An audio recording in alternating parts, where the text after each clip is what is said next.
Pancasila adalah jiwa besar bangsa Indonesia. Ia lahir dari kepribadian dan kebudayaan kita sendiri, menjadi pandangan hidup yang mengandung prinsip-prinsip kebangsaan, kemanusiaan, kerakyatan, dan ketuhanan. Dengan Pancasila, kita mendirikan negara yang tidak hanya untuk satu golongan, agama, atau suku, tetapi untuk semua, sebagai satu bangsa yang merdeka, bersatu, dan berdaulat. Itulah yang dikatakan sang proklamator kita tentang Pancasila. Sekarang mari kita membahas bagaimana perkembangan Pancasila dari awal terbentuknya sampai hari ini. Nah, pada awal perkembangan Pancasila lahir sebagai dasar negara Republik Indonesia yang merdeka. Nah, Pancasila lahir pada tanggal 1 Juni 1945 yang dicetuskan pertama kali oleh Soekarno-Hatta pada sidang Badan Penyelidik Usaha Persiapan Kemerdekaan Indonesia atau sering kita singkat sebagai BPUPK.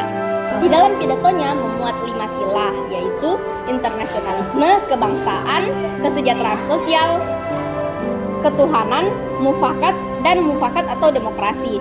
Nah, konsep ini bukan semata-mata hasil dari pemikirannya sendiri, tetapi merupakan refleksi dari kehidupan bangsa Indonesia sejak lama, seperti gotong royong, keadilan, dan spiritualitas. Selanjutnya, pada 22 Juni 1945 terjadi perubahan pada sila pertama yang pada awalnya tertulis ketuhanan dengan kewajiban menjalankan syariat Islam bagi pemeluk-pemeluknya. Pada Piagam Jakarta diubah menjadi ketuhanan yang Maha Esa pada 18 Agustus 1945, sehari setelah kemerdekaan. Hal ini dilakukan demi menjaga persatuan bangsa Indonesia. Setelah merdeka, Pancasila menjadi pedoman dalam pembentukan Undang-Undang Dasar 1945.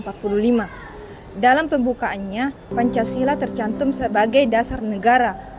Meskipun demikian, penerapannya menghadapi berbagai tantangan, mulai dari konflik ideologi hingga perdebatan tentang bentuk negara.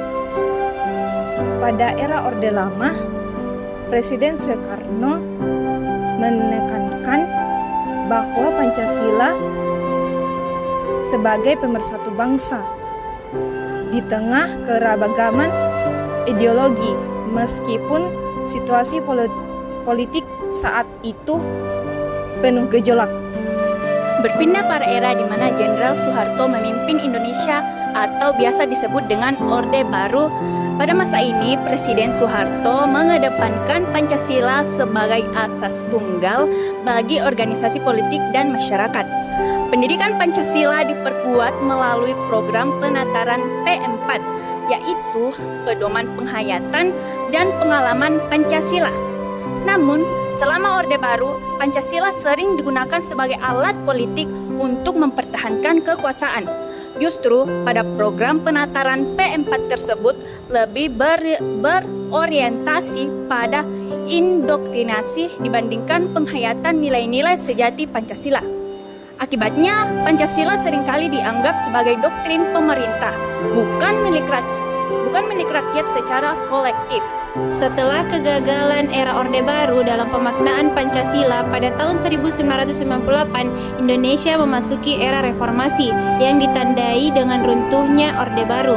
Era ini membawa perubahan besar dalam berbagai aspek kehidupan berbangsa dan bernegara, termasuk dalam cara masyarakat memaknai dan menerapkan Pancasila. Reformasi ini memberikan ruang bagi Pancasila untuk tumbuh dan berkembang agar dapat menjadi relevan terhadap tantangan zaman. Pembaharuan pemaknaan ini bertujuan agar Pancasila tidak hanya menjadi teks dalam dokumen resmi, melainkan juga dapat menjadi panduan nyata dalam kehidupan berbangsa dan bernegara. Pancasila era reformasi adalah ajakan untuk kembali ke esensi dasar negara yang mengutamakan kepada kesatuan, keadilan, dan kemanusiaan dalam semangat demokrasi yang lebih menghormati kepada keberagaman. Hingga Hingga saat ini, Pancasila tetap menjadi landasan ideologi dalam menghadapi tantangan global. Pemerintah membangun kembali sosialisasi nilai-nilai Pancasila, seperti melalui Badan Pembinaan Ideologi Pancasila atau BPIP. Namun, tantangan seperti intoleransi, polarisasi politik, dan ancaman disintegrasi bangsa menunjukkan pentingnya revitalisasi Pancasila dalam kehidupan sehari-hari. Nilai-nilai seperti gotong royong, toleransi, dan keadilan sosial terus menekankan agar bangsa Indonesia tetap kokoh dalam keberagaman.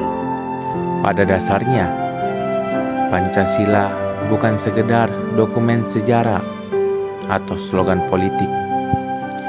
Ia adalah jiwa bangsa Indonesia. Dari masa ke masa, Pancasila membuktikan dirinya sebagai perekat yang mempersatukan lebih dari 270 juta jiwa dalam keanekaragaman budaya, agama, dan bahasa. Ke depan, Pancasila harus terus dihidupkan dalam setiap kebijakan, pendidikan, dan tindakan nyata agar cita-cita kemerdekaan dan keadilan sosial bagi seluruh rakyat Indonesia dapat terwujud.